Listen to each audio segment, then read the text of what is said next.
Diabetes রোগীরা থামুন। আপনি যে সবজিগুলোকে স্বাস্থ্যকর ভেবে প্রতিদিন খাচ্ছেন সেগুলোই কি আসলে আপনার ব্লাড সুগারকে চিনির চেয়েও বেশি বিপজ্জনকভাবে বাড়িয়ে দিচ্ছে? হ্যাঁ, শুনতে অবিশ্বাস্য লাগছে, কিন্তু এই তিনটি সাধারণ সবজি খেলে আপনার শর্করার মাত্রা আকাশ ছোঁয়া হয়ে যেতে পারে। কোনগুলো সেই সবজি, আর কেন এগুলো চিনির চেয়েও ভয়ঙ্কর? পুরো ভিডিও না দেখলে আপনি জানবেন না। চলুন এক্ষুনি জেনে নিই। প্রিয় দর্শকবৃন্দ, আসসালামু আলাইকুম। আজকের এই ভিডিওতে আমরা কথা বলবো একটা অত্যন্ত গুরুত্বপূর্ণ বিষয় নিয়ে। ডায়াবেটিস রোগীরা সাবধান, কারণ অনেকেই জানেন না যে কিছু সবজি চিনির চেয়েও বেশি ক্ষতিকর হতে পারে আপনার ব্লাড সুগারের জন্য। হ্যাঁ, শুনতে অবাক লাগছে, কিন্তু এটা সত্যি।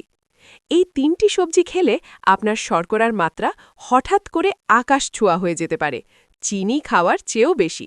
চলুন জেনে নিই কোন কোন সবজি এবং কেন। প্রথম সবজি, আলু।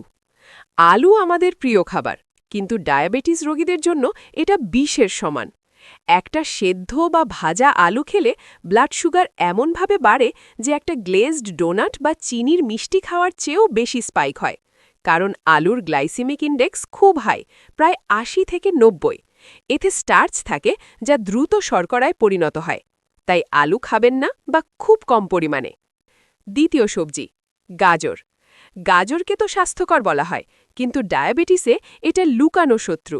কাঁচা বা সেদ্ধ গাজরে প্রাকৃতিক শর্করা থাকে যা দ্রুত রক্তে মিশে যায়।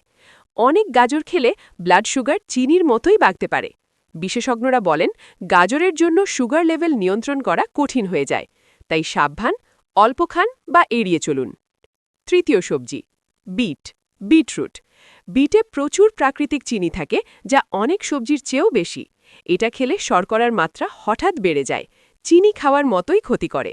বিটের জুস তো একদম নিষিদ্ধ। এতে অ্যান্টিঅক্সিডেন্ট থাকলেও ডায়াবেটিস রোগীদের জন্য এটা বিষাক্তের সমান। প্রিয় বন্ধুরা, এই তিনটি সবজি আলু, গাজর আর বিট দেখতে স্বাস্থ্যকর, কিন্তু ডায়াবেটিসে এগুলো চিনির চেয়েও ভয়ঙ্কর। এড়িয়ে চলুন বা খুব অল্প খান।